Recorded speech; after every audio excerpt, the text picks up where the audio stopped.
Ay, salam aleykum hamımızın keçmiş bayramı, Ramazan bayramı da mübarək, yeni il də mübarək, üzürlü say, Novruz bayramı da mübarək. Bunların heç birində video çəkib paylaşa bilmədim, çünki başım çox qarışıq idi.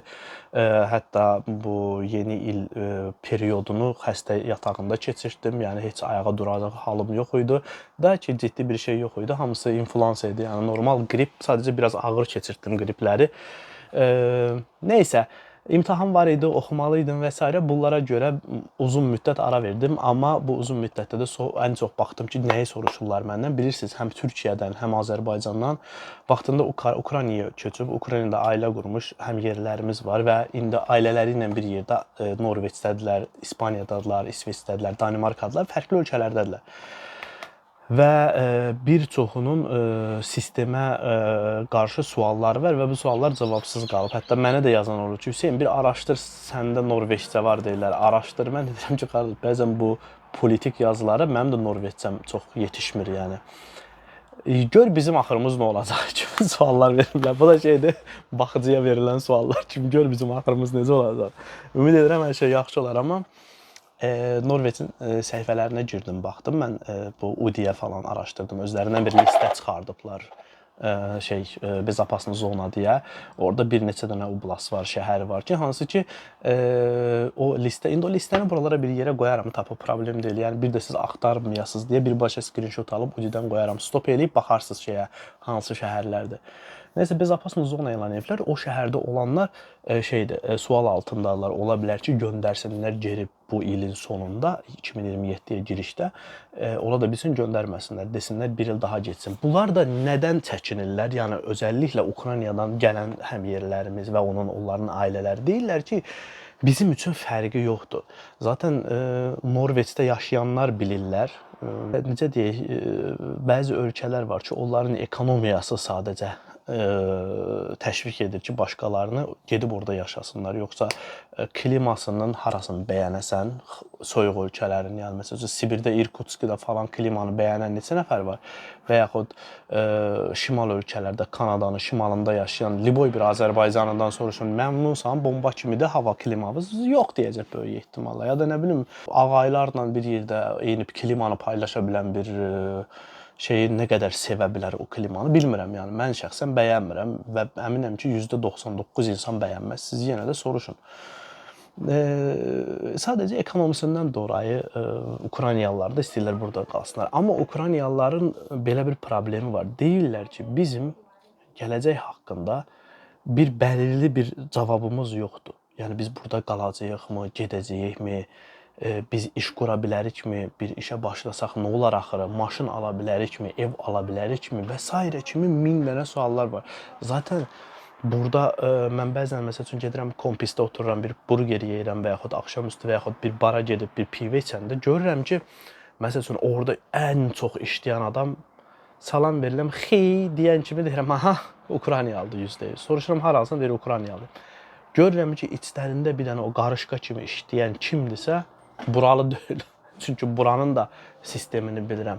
Məsəl üçün yol qazırlar burada. Bizim bu evin yanında, amperin yanında bir körpü var. Onu tikirdilər. 2 il çəkdi o körpünü düzəltmək. Korona zamanında Yaponlar 2 günə mi, 3 günə mi bir bina qurdular. Və yaxud bəyənmədikləri Türkiyədir, bəyənmədikləri Azərbaycandır, bəyənmədikləri nə bilim Rusiyadır, Ukraynalıdır. Getginlə, verginlə baxırsan ki, tap neçə kilometrə yola qır döşədilər, getdilər. Burada işləyir 5 nəfər, deyir, dayan bir kofe içək, bir kofe içirlər. Biraz işləyirlər, dayan bir çay içək, te pausa, kofe pausa, röyk pausa deyə günün %75-ini otura kofe içə keçirdilər. Eyni şey digər dövlət qurumlarında. Bəzən Norveçdə yaşayan təzə gələn dostlarımız var, mənə deyirlər ki, Hüseyn, bu qədər açıq danışma. Deyirlər ki, mənə Hüseyn, dövlət qurumu ilə sərt danışma, yəni dövlət qurumu haqqında sərt danışma. Mən otururam, başlayıram onlara izah eləmək ki, sənin burada ifadə azadlığın var, düşüncə azadlığın var, danışma azadlığın var. Məsəl üçün, mənə bir Norveçdə deyəndə ki, çox sərt danışırsan, deyirəm ki, yəni nə ola bilər sərt danışanda, yəni belə bir düşüncəm var və bu düşüncəni dilə gətirəm. Mənə de görüm nə ola bilər. Dayanır, cavab verə bilmirlər. Deyirəm ki, denəndə, etiraf elə, denən ki, bura diktatordur, burada sənin söz azadlığın yoxdur, susun, videonu da silim. Bunu deyə bilmirsənsə, o zaman qarışma. Rahat fikrimizi ifadə eləyək. Yəni ona görə Norveçli olsun, İsveçli olsun, kim olsun, Norveçli heç vaxt ölkəsində diktator deməz. Gəki diktatorluq görmürəm də mən burada, amma yenə deyə bilməz. Amma kimsə deyər ki, biraz yavaş danış, bunu dilə gətirmə falan filan deyirsə, denən sus. Ya denən ki, mənim söz ifadə azadlığım yoxdur, ya da burax danışım. Onu da sizə heç kim deməz. Yəni mənə elə deyən də deyirəm ki, yox, burada polis də eyni bezin qırağıdır, ya da eyni zibil də deyin, siz indi adını özünüz qoyarsınız. Səhər-səhər gəlsinlər, otursunlar yerlərində, desinlər ki, bəs bir kofe içək, saat olur 10, 11, 2-3 dosya açarlar, baxarlar ya baxmazlar. Çünki mən bir neçə dəfə getdim, velosipedi şikayət elədim, bilirsiniz, baxan olmadı. Nə bilim, sonra getdim, dedim ki, bəs siz burada nə işə baxırsınız, nə işlə məşğulsuz, niyə mənə cavab gəlmir, niyə məktub göndərmirsiniz? Neçə vaxtda sizdən xəbərim yoxdur, yazmırsınız, demirsiniz, ölmüşəm, qalmışam, neysə, zarafat bir yana. Yəni deyirəm ki, neçə dəfə demişəm ki, bir dənə sizə verdiyim skat, yəni vergim, sizə gedən vergimə üzülürəm bir dənə. Həkimdir, müəllimdir, nə bilim, yol düzəldəndirəcəkdir. Bunlara halal xoşlar olsun. Bir dənə sizə gedənə polisə deyirəm. Çox üzülürəm.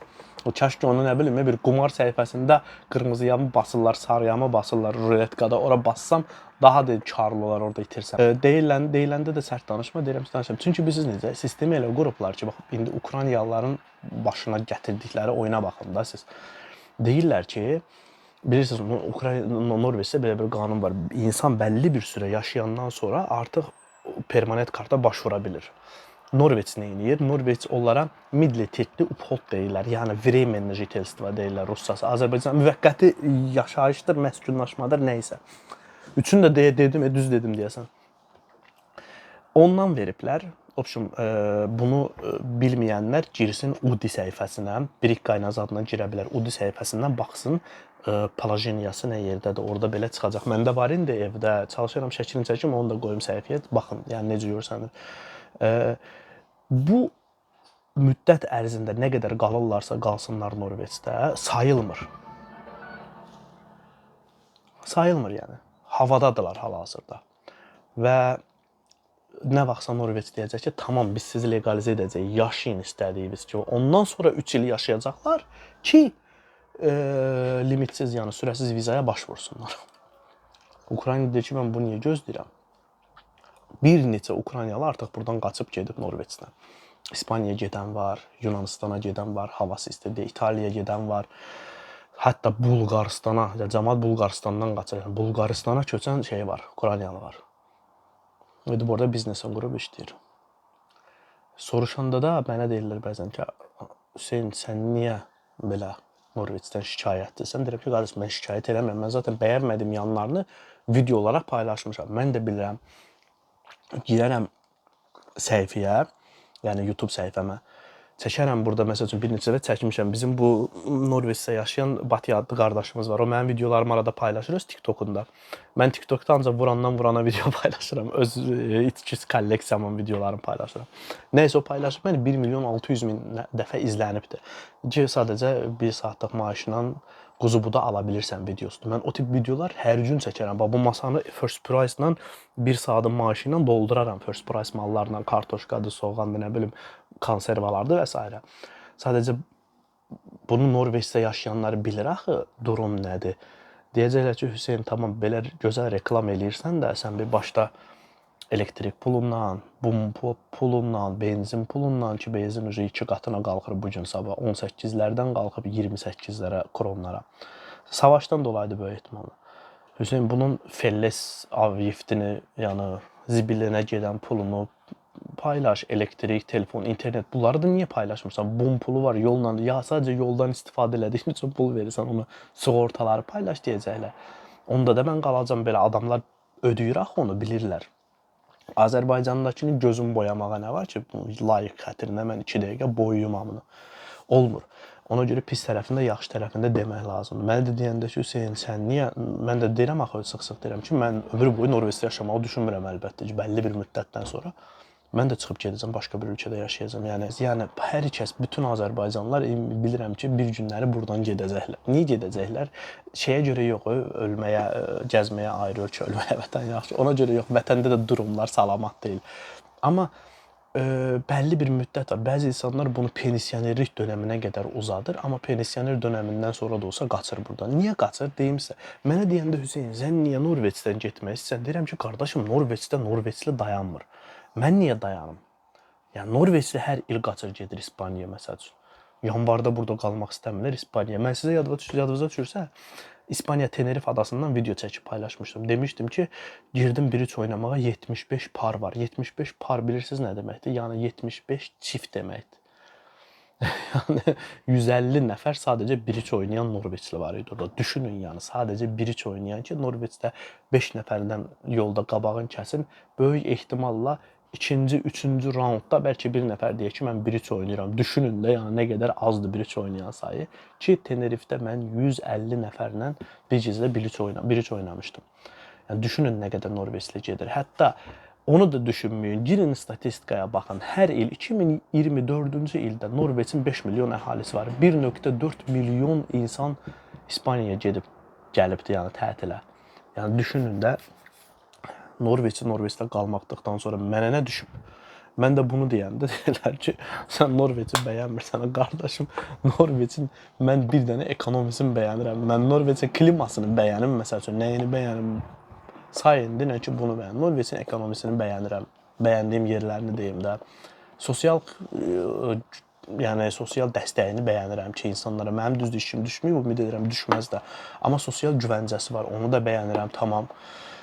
İş sistemini deyək bəyənirəm ki, çox bəyəniləcək bir sistem deyil, amma çox şeyləri başqa ölkələrdən daha yaxşıdır. Daya onu da bəyənirəm deyim. Başqa nəyini deyim bəyənirəm? Gəlin işçiyə verilən haqları deyək bəyənirəm, hüququ. Yəni onu bəyənirəm deyək. Başqa mən nəyimi bəyənim? Polisin işləməyim bəyənim, həkimin işləməyim bəyənim. Yoxsa nə bilim, klimasını bəyənim Norveçin. Qiymətlərini bəyənim Norveçin. Yəni nəyini bəyənim məsəl üçün? Dediyim kimi də Norveçini bəyənmədikdən sonra bir də soyuq məsələsi gələndə mövzuya, Ukraynalıların çox gözəl bir söz var. Deyir ki, Pravda Norvegiya dilə Norveççi deyirlər. Deyir ki, Norveçli üçün. Çünki bu il 22-25 dərəcə arası soyuq oynadı burada. Bir də bir ay davam elədi. Heç düşmədi yəni. Bir ay ard-arda 22-25, -22, -25 arasında oynadı. Baxdım ki, Ukraynalılar donublar. Dedilər ki, həqiqətən də düz deyirlər. Norveçlilər üçündür. Bizi aşar bu soyuq.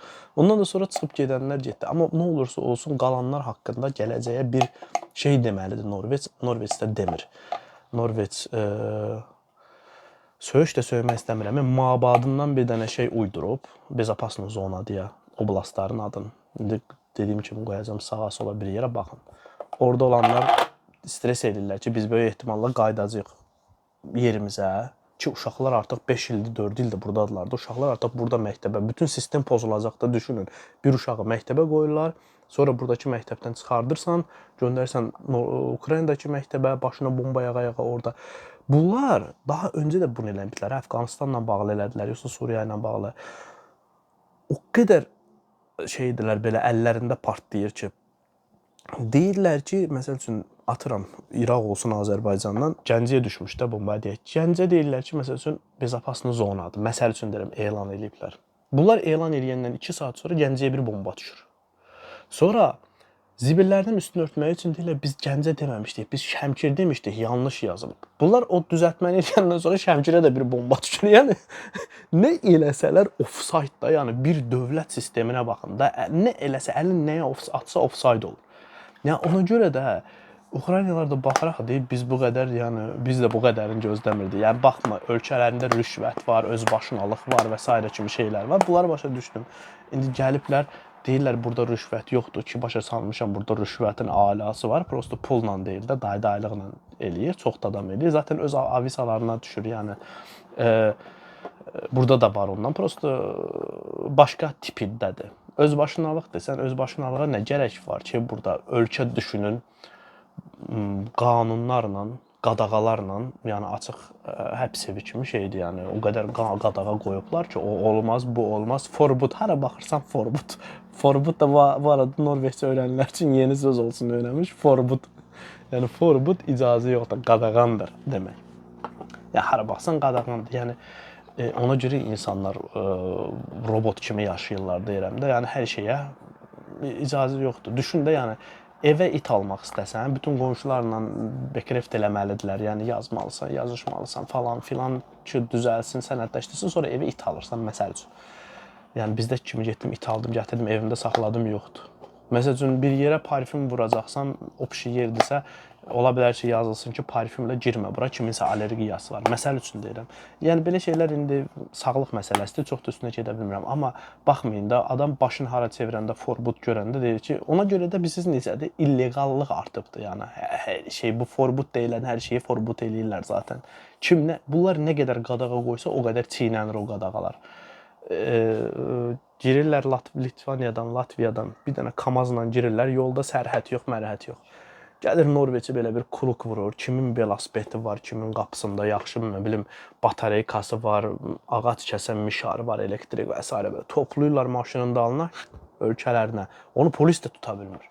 Adam gedir orada kraska alır, satır. Öyle bir vəziyyətə gəlibdir ki, insanlar gəmizat saxlayanda, yəni qotqaların üstündəki motoru söküb evə aparırlar ki, üstündə qalmasın. Niyə? Çünki qalarsa üstündə gecə ilə gəlirlər, suyun içinə girib bu motoru söküb aparırlar. Mənim tək ümidim var ki, yəni ümid eləyirəm ki, gələcək üçün insanların ən azından gələcəkdə nə eləməlidirlər, güvənə bilərlərmi, gələcəkdə nətər deyim, qalmağa dəyərmi, yaşamağa dəyərmi, bir iş qurmağa dəyərmi, bizi evə göndərməzlərmi? Bu tip qayğılarını ən azından aradan qaldırmaq üçün ümid edirəm Norveç ən qısa zamanda cavab verər. Mənim bildiyimə görə bu önümüzdəki 2-3 həftə içində bir qanun çıxacaqdır. Yəni Ukraynalılar haqqında nə düşünürük, nə edəcəyik deyə bir qanun çıxartmalıdır. Bu qədər işçi qıtlığı yaşayan bir ölkə, hər iki kəsə bağlayıb qapıları, belə bir savaşdan dolayı bura Ukraynalılar gəldiyinə görə sevinmişdilər. Ümid edirəm o sevinclərinə davam edərlər. Davam etməsələr, zaten bizim əcnəbilər burada həmişə deyir, əcnəbilər işi buraxsa bir həftəlik, Norveçli türklər, ən çox da türk qardaşlarımız deyir, Norveçli bok götər deyirlər. Həqiqətən də zəv demirlər. Yəni buradakı nə bilim, bu sentrlərdəki təmizlik işi əcnəbilərdədir, servis sektoru əcnəbilərdədir, şoförlüyün bir çoxu əcnəbilərdədir. Yəni avtobus şoförlüyü Polşadan falan ən çox, yəni ən çox əcnəbilərdədir də bu işləmək məsələsi. Amma nətər deyim, bir də bunların mədəniyyətinə yaxın bir mədəniyyət gəlib. Bunu məncə Norveçin dəyərləndirməsi lazımdır. Norveçin bunun üstünə düşməsi lazımdır. Zaten nətər deyim, %90'ı bu şeydə olan yox, apasının zonada olanlar yox. Yəni bunların məlumatlarından uydurduqları bir dənə şey var, bezapaslı zona var. O bu blastda olanların hamısı qaçdı getdi burada. İş imkanları desən var. Bəzən deyirlər ki, İspaniyada maaşlar azdır. Düz deyirlər. İspaniyada maaşlar azdır, aşağıdır. Qiymətlərin aşağı olduğu kimi maaşlar da aşağıdır. Norveçdə də deyirlər maaşlar yuxarıdır. Ondan da razıyam. Norveçdə də maaşlar çox yuxarıdır. Qiymətlərin çox yuxarı olduğu kimi. Yəni analiz eləyəndə o Türkiyədəki AKP kimi analiz eləyirlər. Mən bunu bir neçə videoda demişəm. Deyir o ki, Norveçdə siqaretə deyir 20 euro verirsiniz. Norveçdə 20 euro verir, amma aldığı şeye bax 3000 euro alır adam. Bırax 20 euro versin siqaretə. Sən pulunu neçə faizini nəyə verdiyinə bax. Sən niyə Azərbaycandakı şeylə ya da Norveç, Türkiyədəki çörəyin qiyməti ilə Norveçdəki çörəyin qiymətini valyuta olaraq hesablayırsan ki, sən alırsan 17.000 deyək ki 20.000 TL, Norveçdə alır 100.000 TL. Sən ondan düşün. Sən şey eləyəcəksən, Sravnivat eləyəcəksənsə o şəkildə elə. Baxaq görə eləyə bilirsənmi? Yəni ona görə qiymət orada aşağı imiş, burada yuxarı imiş, ona fikir vermirəm mən. Norveçdə alırsan 3000 euro, ay sonu əlində 300 euro qalır ya qalmır. İspaniyada alırsan məsəl üçün 1500 euro, yenə ay sonu əlində 300 euro qalır ya qalmır. Nə oldu, nə anladım mən bu işdən? Ən azından havası yaxşıdır deyərəm. O qədər.